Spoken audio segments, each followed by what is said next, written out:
Hello, everyone, and welcome back to the Calvin Cam podcast, the podcast where we talk about all sorts of topics in the film, television, and video game world. I'm Calvin, and today joining me for today's episode is my cousin, Anthony. Hello, my name is Anthony. I'm actually CJ's editor on the podcast, and thank you for having me on. Yeah, absolutely, man. We have a very great episode in store for you guys today, and we are going to do a movie review for 1981's Evil Dead. So let's get into it.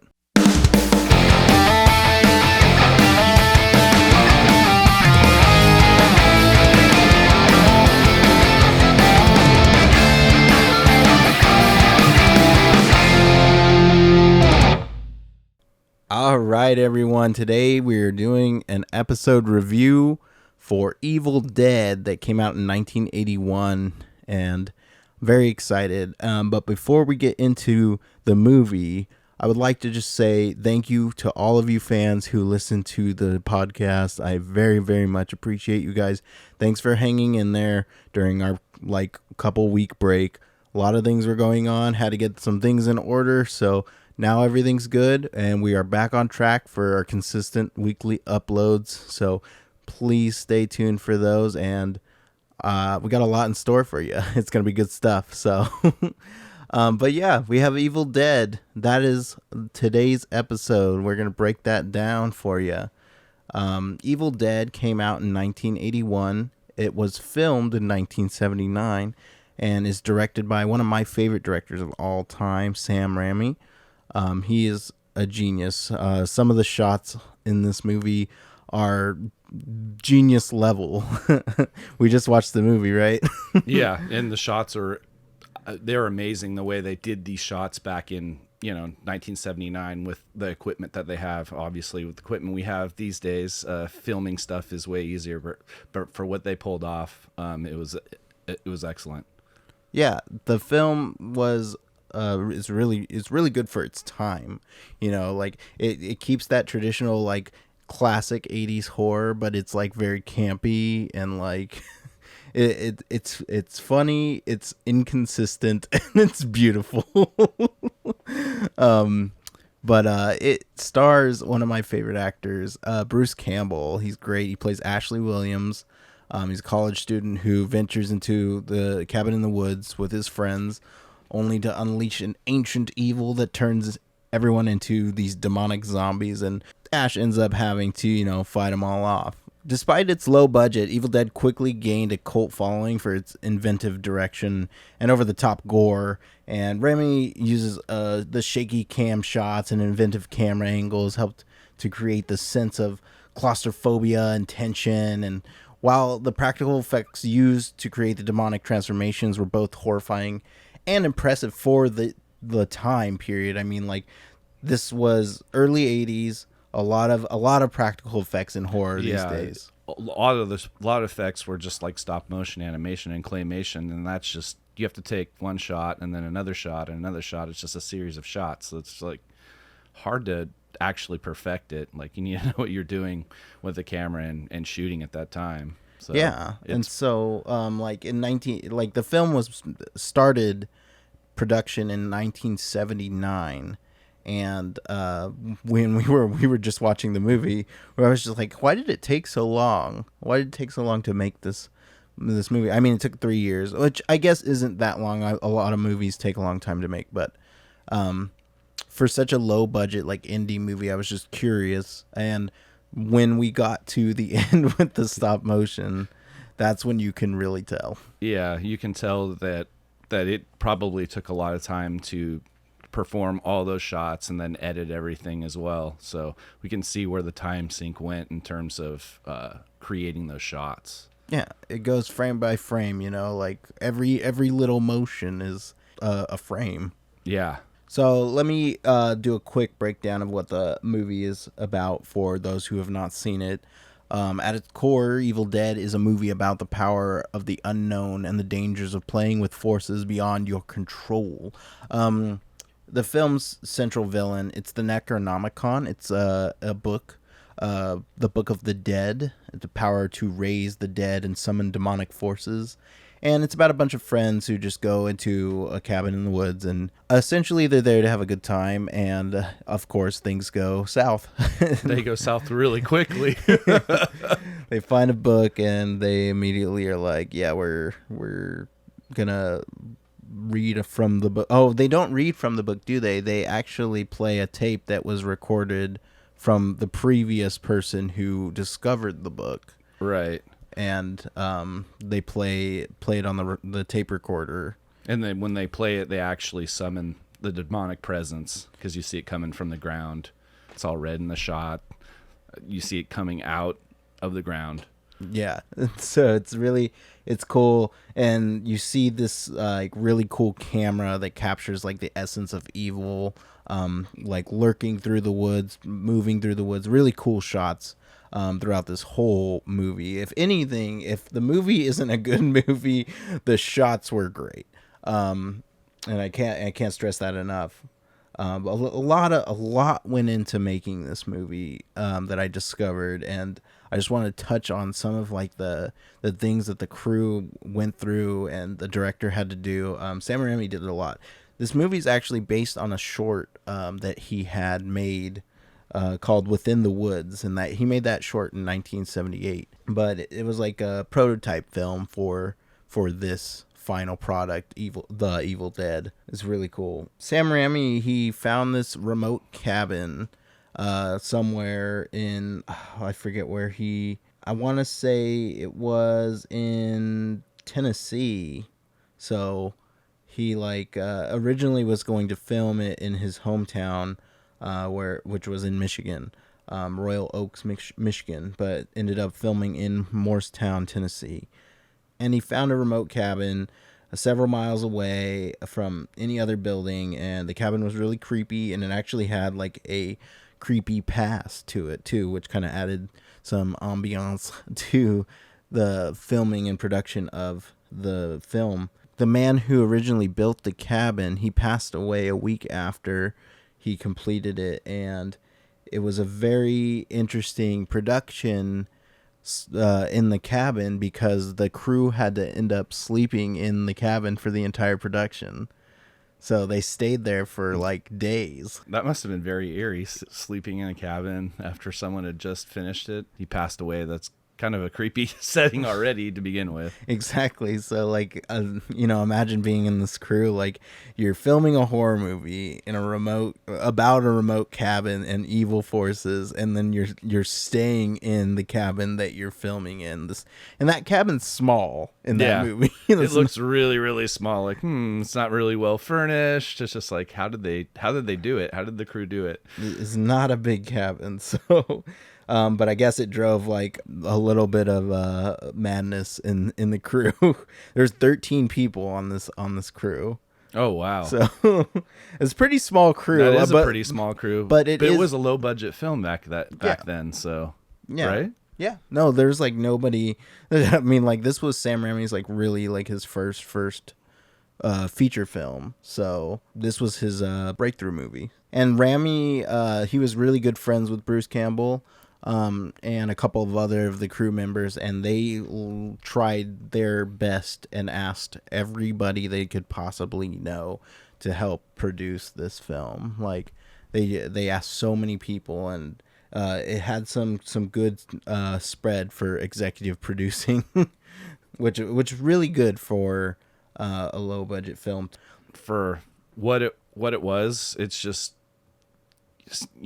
the choreography and just alone it's just great for what it is for the time period. I mean, I've dabbled in film growing up, and eventually that's what I want to do, is become a movie director.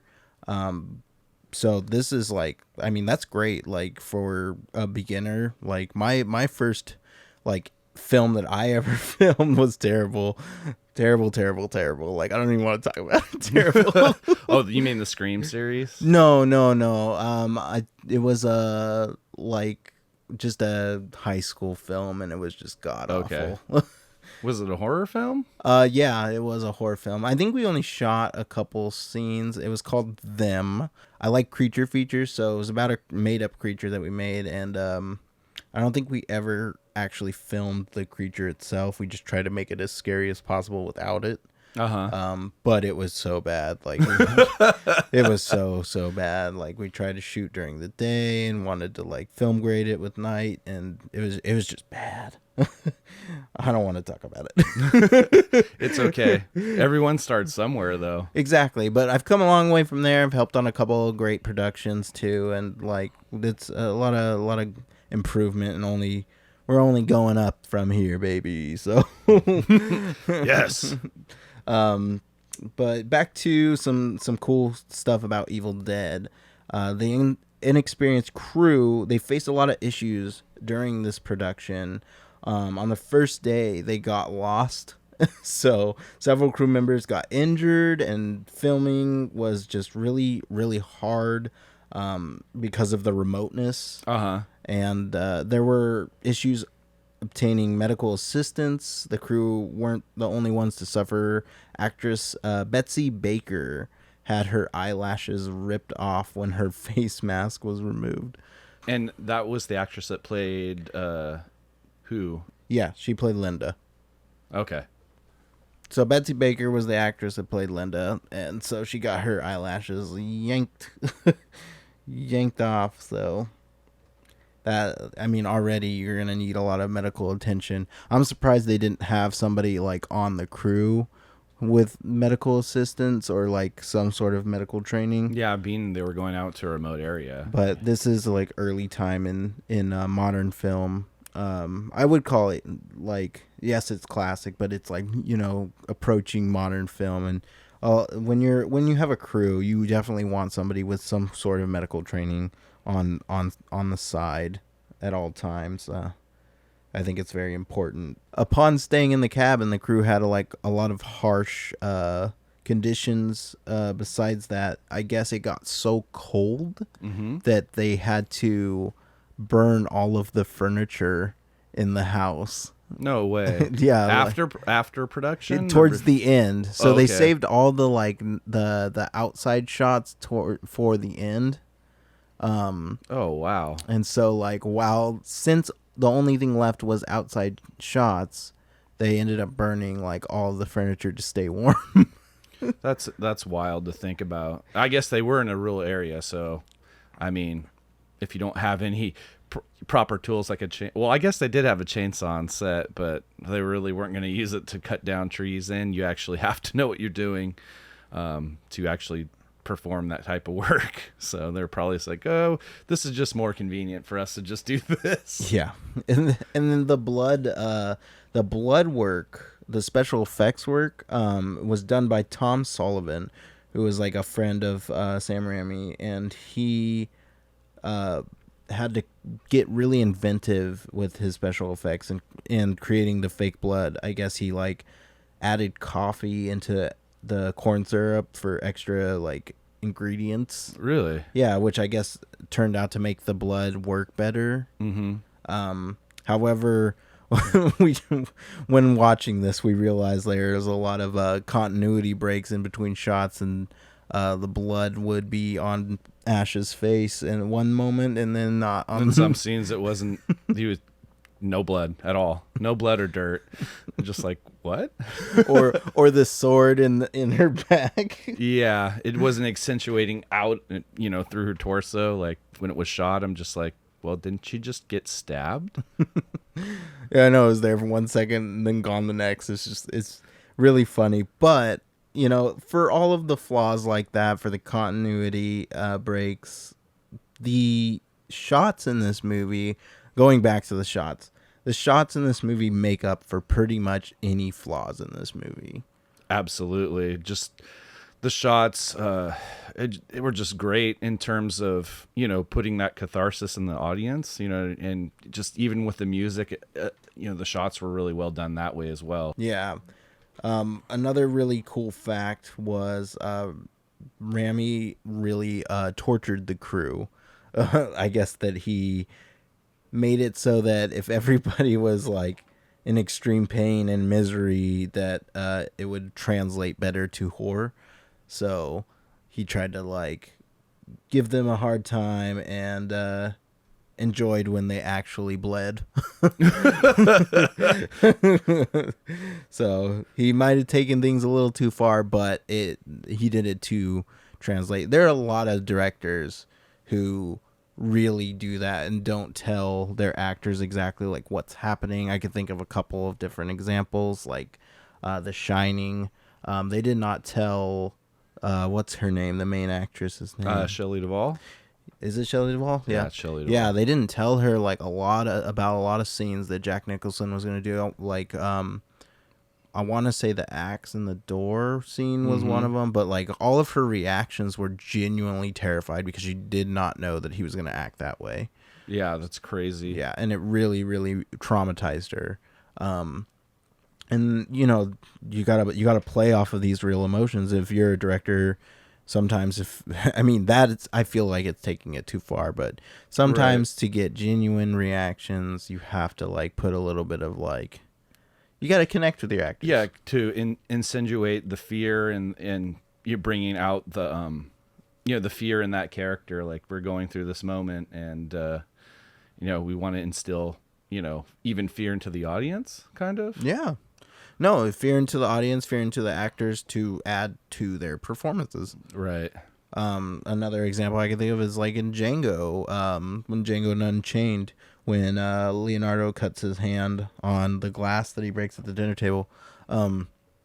He legitimately cut his hand, and when he grabbed her face, the girl's face, Jamie Foxx's wife in the movie, it was like real. Like, I didn't know that. Yeah, it was a real blood. That was like, he cut his hand and he grabbed her, and she like freaked out about it. So like, you sometimes you gotta go a little far. No, I don't think you should, but but hey, it's delivered some really great performances for real.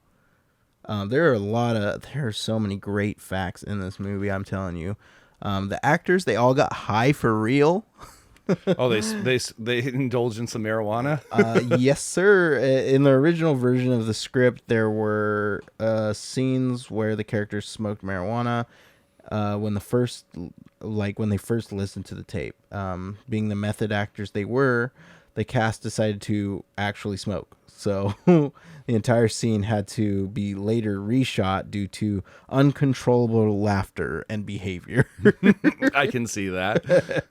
So I mean, like, it was a good crew, a good cast of characters. So I could imagine I feel like they had some pretty good chemistry going. The directing is interesting for certain scenes. Their delayed reactions to things happening in this film are hilarious. It shows the homage of like 80s horror in general, like all the stuff that you see, in the character's performance. You're like, you can all reference it back to like cheesy 80s horror, like Friday the 13th and, The Howling and stuff like that. It's just, you can totally see it. Yeah. It's classic campy horror. Yeah. So, and that's why Evil Dead has become like one of the biggest cult classics of all time, especially Evil Dead 2, which is in my top 20. I think it's in my top like 10, actually. I love Evil Dead 2. But that's going to be for the next episode review. In the Evil Dead series. Yeah, Evil Dead 2. So, but let's get back to some crazy facts. Raimi, he also got creative when it came to making the actors cry. Rather than using actual eye drops, the decision was made to use onions in order to get the actress Betsy Baker to cry. The onions were just cheaper than Visine, so that's pretty much what happened. If you go with an onion close enough, it definitely will make you cry. Oh, wow. So yeah, it definitely is effective. I was a cook for 8 years. I had to do fucking 12 quarts of fucking onions once. And so you definitely know how. You definitely know. I was bawling. No amount of goggles or glasses or whatever like could help.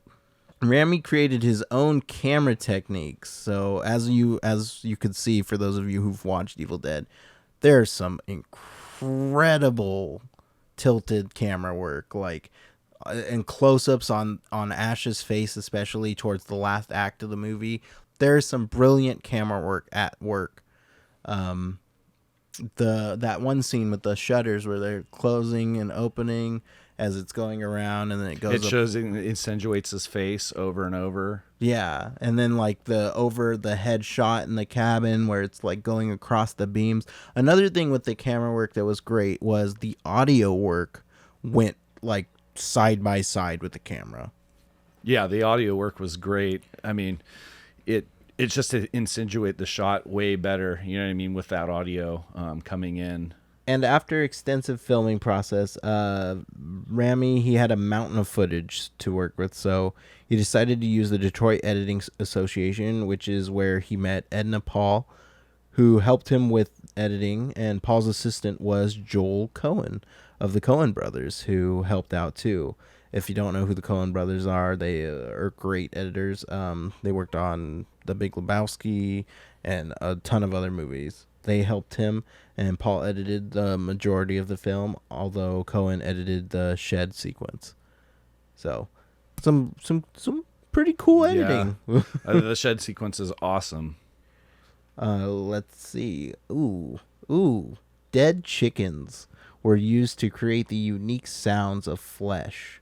Like I said, audio work was crazy. So, as several sounds were unfortunately not recorded properly during shooting, the effects had to be redone in the editing rooms. Dead chickens were stabbed to replicate the sounds of mutilated flesh, and Campbell had to scream into a microphone for several hours. So that sounds horrifying, actually. Hey, at least they're dead and not alive. Yeah, that's true. And at least it was chickens. Rami hired ambulances to be outside of the cinema on the night of the film's premiere. Rami opted to have the most outlandish theatrical premiere possible. Tricks and stunts were used, such as custom tickets and wind tracks set in the theater, and ordering ambulances outside the cinema in order to build atmosphere. The premiere setup was inspired by horror director William Castle, who would often attempt to scare his audiences by using similar gimmicks, which I think is interesting. Putting that much work. I mean, ambulances can't be cheap, you know. Yeah, especially posting them out in front of a theater at a premiere. Was this in Los Angeles or New York? Or? I have no idea, but I don't know where. I would assume Los Angeles. Maybe it wasn't though. Maybe it could have been New York. But most premieres are done in Los Angeles. That's what I kind of figured. It was one of those places. Yeah, one of the central film areas. People could get free tickets to watch the film if they gave blood. So at the premiere screenings of The Evil Dead, blood donor stations were given free tickets to the movie along with pin badges stating "I bled for the Evil Dead." Imagine, I bled for the Evil Dead. I took blood to see this movie.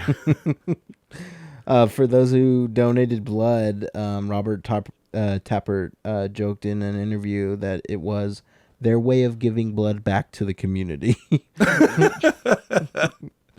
After so much fake blood was used in the film. There's just so many like fun and interesting facts about this movie. Yeah, these are crazy ones. I have no idea they even did any of this stuff for this movie, especially at the premiere and just in general. In many ways, Evil Dead was ahead of its time, and it's a blend of horror and comedy, and would go on to influence countless other movies and TV shows, and even the Scream franchise and Buffy the Vampire Slayer and all of these other things. It's insane the effect that this movie had upon the genre. I think it did have a balance between comedy and horror that was actually really well done. And I don't know if it, streamlined it or, was the first to do it. I don't know if that's... I mean, probably not, but I could easily see it being like, I mean, it's definitely one of the founding fathers of that genre or of that type of film. I'd say, I'd put it up there, but there's definitely been campy 70s horror movies probably. So this hitting the 80s is like you're leaping into a different generation of horror I think it was intended to be more scary than it was to be humorous. But I think they fully embraced the humor with the sequel and Army of Darkness. Yeah, definitely. So, I think they were like, okay, well, we found the niche. So, but it's crazy the amount of effects that this movie had upon the people who watch horror. Stephen King became a advocate fan of this film. Like Wow. Stephen King was present at the screening during the Cannes Film Festival and gave the film a RAV review. USA Today released an article about King's favorite horror films. The author cited The Evil Dead as his fifth favorite film of the genre. He became one of the film's largest supporters during the early efforts to find a distributor, eventually describing it as the most ferociously original film of the year. His quote ended up being used in the film's promotional pieces. Wow. And that's big for horror in the 80s, being, well, lots of the films in the 80s were based off Stephen King's books, like Cujo, Christine, films like that. Stephen King's like the horror horror genius.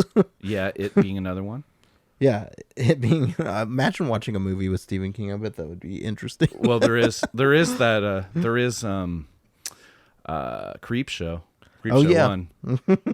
I mean, he's in there and he just plays an oddball character. I mean, you even have him saying meteor shit. You know what I mean? It was great. That's one of, I don't know, the Creep Show series is great. 1's probably better than 2, but 2 still has its place in horror history.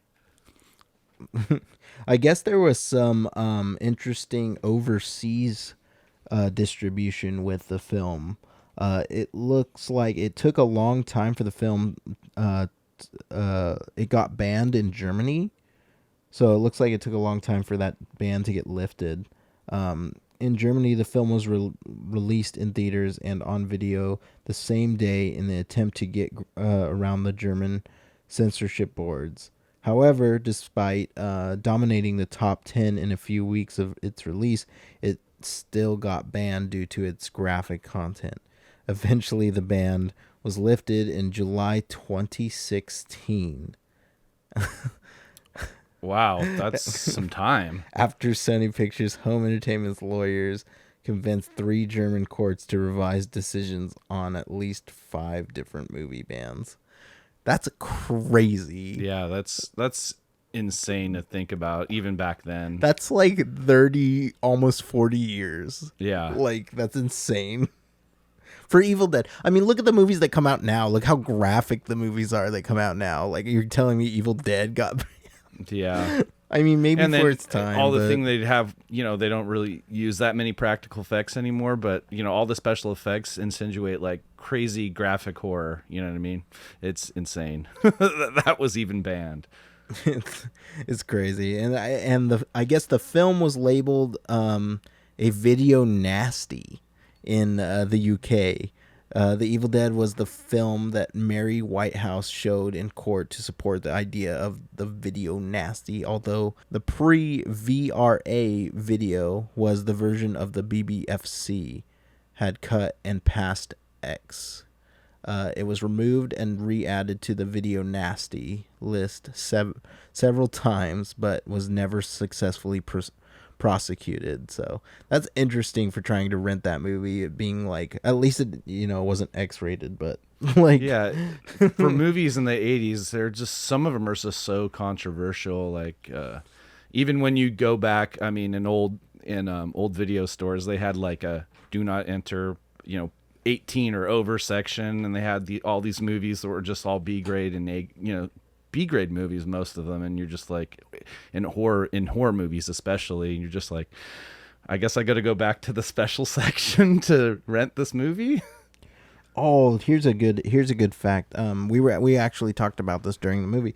The Oldsmobile Delta 88. It's a 1973 car, and it was actually Sam Raimi's. And he used it in several of his movies, but that was his actual car.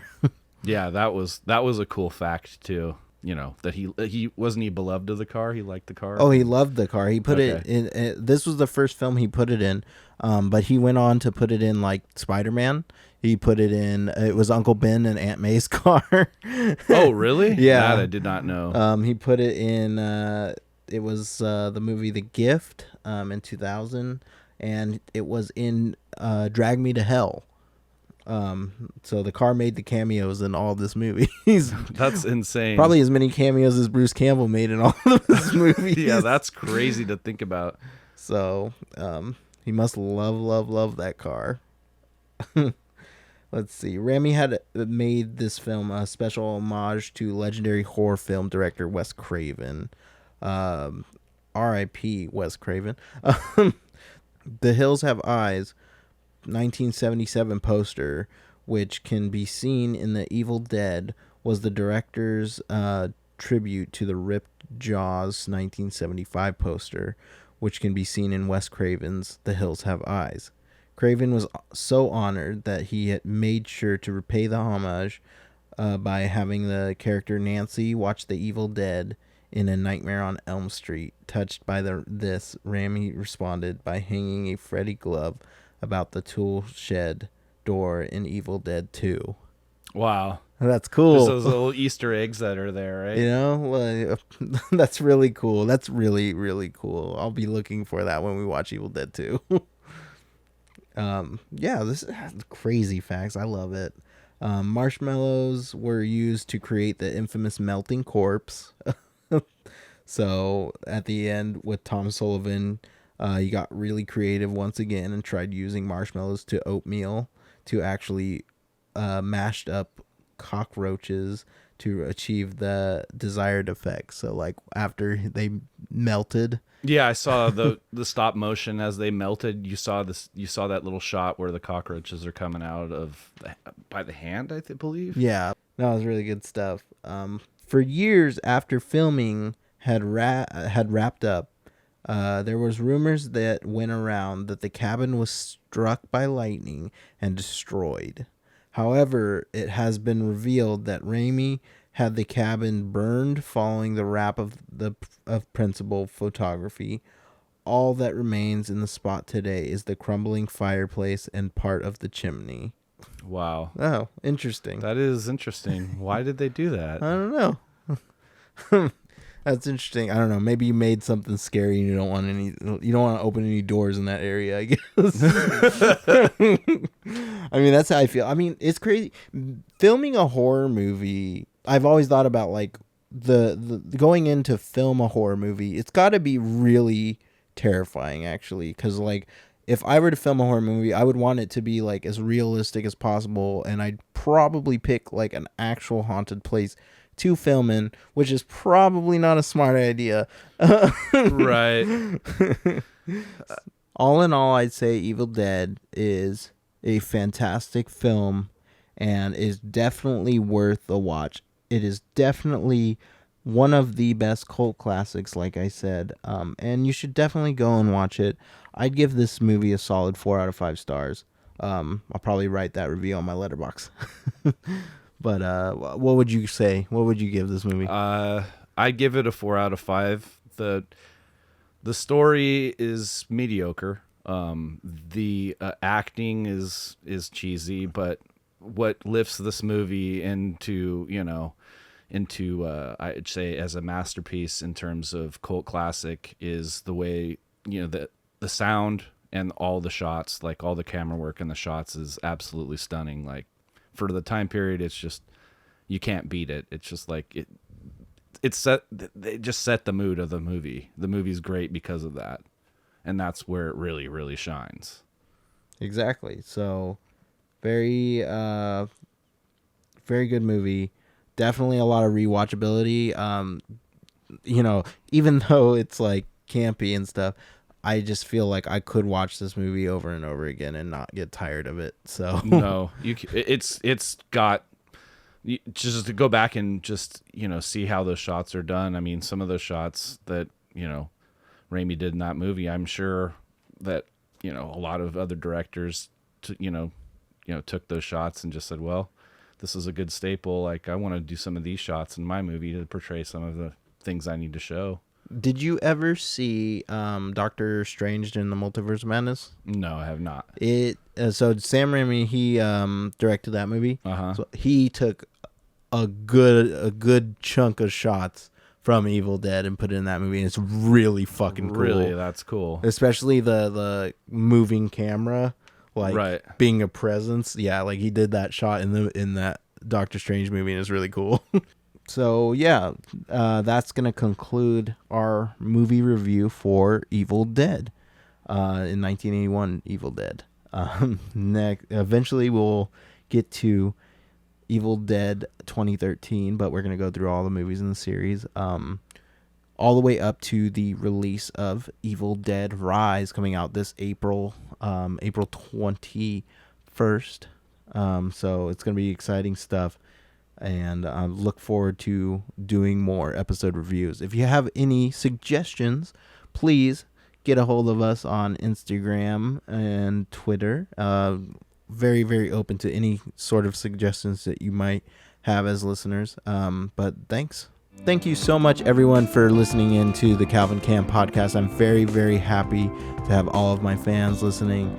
Thank you so much for supporting the channel. Eventually, we are going to start up the Patreon here soon, so that's going to be a really great way to support us and help us grow and get bigger and better as time goes on. We want to be the best entertainment podcast out there. So, help us get somewhere. With your help, we can do it. You can find me on all audio streaming platforms: Spotify, Apple Podcasts, Amazon, and Google, as well as we are also on YouTube. And we're going to be starting a bunch of different videos that I have in store for you. So it's going to be content all over the place. Go follow our socials on Instagram and Twitter as well. So thank you all so much, and we'll catch you next time.